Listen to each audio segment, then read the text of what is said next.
South India में एक जगह है मैंगलोर। वहाँ पे एक स्टूडेंट पॉपुलेशन के साथ रिसर्च किया गया था, जहाँ देखा गया था कि around 79.2% of students suffer from depression. बहुत ही बड़ा नंबर है। And it is very important कि हम इन चीज़ों के बारे में थोड़ा और डिस्कस करें। डिप्रेशन की वजह से आपकी लाइफ के कई सारे एस्पेक्ट्स में इम्पैक्ट हो सकता है, चाहे वो एकेडमिक्स हो, रिलेशनशिप हो या फिर फिजिकल हेल्थ हो। जी हाँ, डिप्रेशन की वजह से आपकी इम्यून सिस्टम में काफ़ी इम्पैक्ट हो सकता है और आपको हार्ट डिजीज़ेस भी हो सकते हैं। So it is very very important कि हम इन चीज़ों पे थोड़ा फोकस करें। और अगर हम इन चीज़ों पे अभी फोकस नहीं करेंगे तो लेटर ऑन इन लाइफ जब हम और बड़े होंगे तो ये डिप्रेशन और ज़्यादा कॉम्प्लेक्स इलनेस में कन्वर्ट हो सकता है, चाहे वो सब्सटेंस अब्यूज़ हो या फिर और भी other form of mental disorders. अक्सर देखा गया है कि जिन लोगों को डिप्रेशन होता है उन्हें किसी चीज़ में मन नहीं लगता, इसीलिए वो खुद को अकेले रखते हैं। और जब अकेले बैठे रहते हैं, कुछ नहीं करते, तो जाहिर सी बात है कि मन में और भी नेगेटिव ख्याल आने लगते हैं, जैसे कि आगे कुछ अच्छा नहीं होगा या फिर मैं किसी काम का नहीं हूँ। और ये थॉट की वजह से उनकी डिप्रेशन और ज़्यादा बढ़ने लगते हैं। सो एज अ थेरेपिस्ट हम हमेशा अपने क्लाइंट्स को यही सजेस्ट करते हैं कि एक रूटीन बनाइए, रूटीन जिसमें आप अपनी डे टू डे स्केड्यूल सुबह से उठ के शाम तक क्या करेंगे, एक क्लियर कट बहुत ही ऑर्गेनाइज तरीके से बनाइए। जैसे कि per hour from 7 to 8 what do you want to do, 8 to 9 what do you want to do. जब ये क्लैरिटी होती है, आप ज़्यादा एंगेज रहते हैं, तो आपको ज़्यादा नेगेटिव ख्याल आने के चांसेस भी नहीं रहते। And this will help you come out of depression.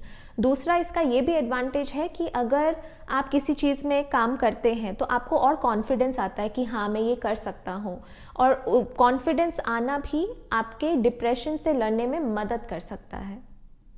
Monitoring your mood is also very important. अब ये क्या होता है, आपने देखा होगा कि कुछ time, actually most of the time आपका मूड बहुत लो रहता है, अगर आपको ये समस्या है तो। बट कुछ टाइम ऐसा भी हो सकता है कि आपका मूड ठीक हो। तो it's very important to identify कि किस टाइम आपका मूड अच्छा होता है, उस वक्त आप क्या कर रहे होते हैं। तो इस तरह से आप एक डायरी मेंटेन कीजिए, जहाँ पे आप एक सिचुएशन लिखिए कि क्या कर रहे थे और आपका मूड कैसा था, आउट ऑफ 1 to 10। 1 मतलब बहुत ही उदास था एंड 10 मतलब बहुत ज़्यादा खुश था। तो इससे आप आइडेंटिफाई कर पाएंगे कि कौन सी एक्टिविटीज़ या कौन सी सिचुएशन या कौन सी इवेंट्स आपको ज़्यादा खुशी देती हैं, ताकि आप वो आगे भी कर सकें। मूड के अलावा अपने थॉट्स को भी एक्सप्लोर कीजिए। It's not uncommon to experience thoughts like मैं ये नहीं कर पाऊँगा, मैं किसी काम का नहीं हूँ। डिप्रेशन में ये बहुत ही कॉमन है, बट इसका ये मतलब नहीं कि आप उन्हें चैलेंज नहीं कर सकते। मैंने एक वीडियो भी बनाया है जहाँ पे मैंने बताया है कि आप अपने नेगेटिव थॉट्स को किस तरह चैलेंज कर सकते हैं। उसका लिंक मैं डिस्क्रिप्शन में डाल रही हूँ, उसे देखिए और अपने थॉट्स को चैलेंज कीजिए। It is very important to challenge your thought, because अगर आप खुद को बोलते रहेंगे कि मैं ये नहीं कर पाऊँगा, मैं किसी काम का नहीं हूँ, then your brain actually starts accepting it. और जब वो एक्सेप्ट करने लगता है तो उसका रिजल्ट भी वही होता है। आप एक्चुअली ज़्यादा एफर्ट नहीं दे पाते कोई भी काम को सक्सेसफुल करने में। अपने गोल्स को आइडेंटिफाई कीजिए कि आप क्या करना चाहते हैं, सोचिए उसके बारे में। अब सिर्फ एंड रिजल्ट के बारे में नहीं सोचना, बट ये भी सोचना है कि क्या स्टेप्स ले सकते हैं to reach to that goal, and हर दिन उसकी तरफ जाने की कोशिश कीजिए। ये बात एटॉमिक हैबिट नामक एक बुक में भी कही गई है, जहाँ बताया कि think about each step towards your goal. सिर्फ गोल के बारे में नहीं सोचना है, और हर दिन एक एक स्टेप आगे बढ़िए। इसके अलावा अपना ध्यान रखना बहुत ज़रूरी है। बाय दैट आई मीन कि आपकी स्लीप, एपेटाइट, इन चीज़ों के बारे में बहुत ध्यान रखिए। अगर आप सही से खाएंगे नहीं तो आपकी बॉडी को एनर्जी नहीं मिलेगी। अगर आप सोएंगे नहीं अच्छे से तो आपकी डेफिनेटली बॉडी प्रिपेयर्ड नहीं होगी to function properly. So self care is very very important. Mindfulness meditation, ये काफ़ी लोगों को इससे फ़ायदा हुआ है। बेसिकली माइंडफुलनेस आपको बताता है कि किस तरह आप प्रेजेंट में हो सकते हैं। जब लोग डिप्रेस्ड होते हैं वो अक्सर फ्यूचर के बारे में सोचते रहते हैं या पास्ट के बारे में सोचते रहते हैं। मोस्टली कि उनके साथ कितना बुरा हुआ है, कुछ भी अच्छा नहीं होगा। जब इस तरह के थॉट्स आते रहते हैं तो हम प्रेजेंट पे फोकस नहीं कर पाते। सो प्रेजेंट में रहने के लिए आप माइंडफुलनेस एक्टिविटीज़ कर सकते हैं।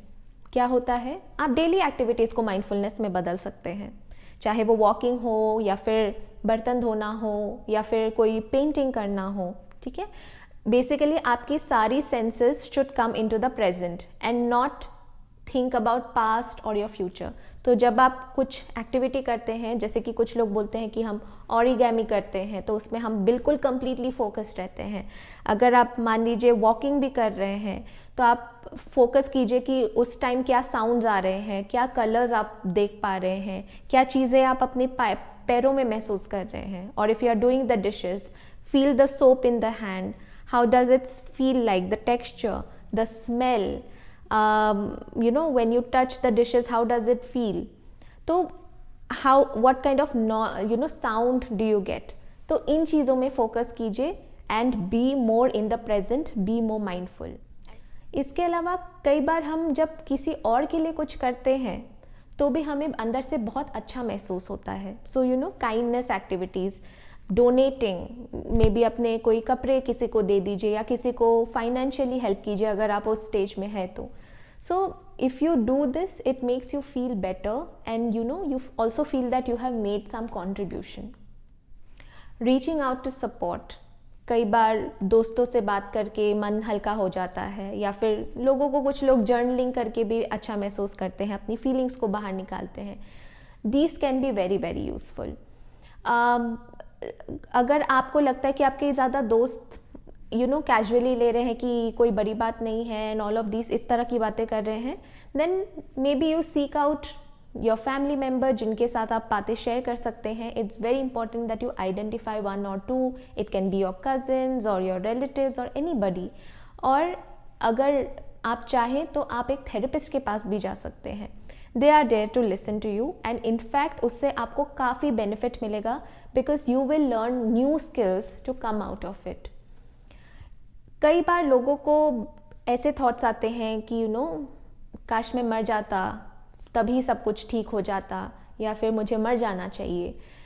ऐसे ख्याल आना डिप्रेशन में काफ़ी कॉमन है, बट इसका ये मतलब नहीं कि आप उसे कैजुअली लें। अगर ये हो रहा है तो इट्स वेरी वेरी इंपॉर्टेंट कि आप थेरेपिस्ट के पास जाएं, क्योंकि before it converts to action, it is very important कि आप थेरेपिस्ट से उसके बारे में बात करें। उस वक्त लगता है कि नहीं, this is the end of my life, इससे अच्छा कुछ नहीं होगा, but remember that it is the depression which is making you feel like that. और अगर आप डिप्रेशन का इलाज कराएंगे तो ये थॉट्स भी चले जाएंगे। That is always a solution. That's about it. I hope you liked my video. अगर आपको कुछ मुझसे सवाल पूछना है या फिर आप कुछ बताना चाहते हैं, अपनी एक्सपीरियंस शेयर करना चाहते हैं, then please put it down in the comment section. And always remember that mental health is as important as your physical health.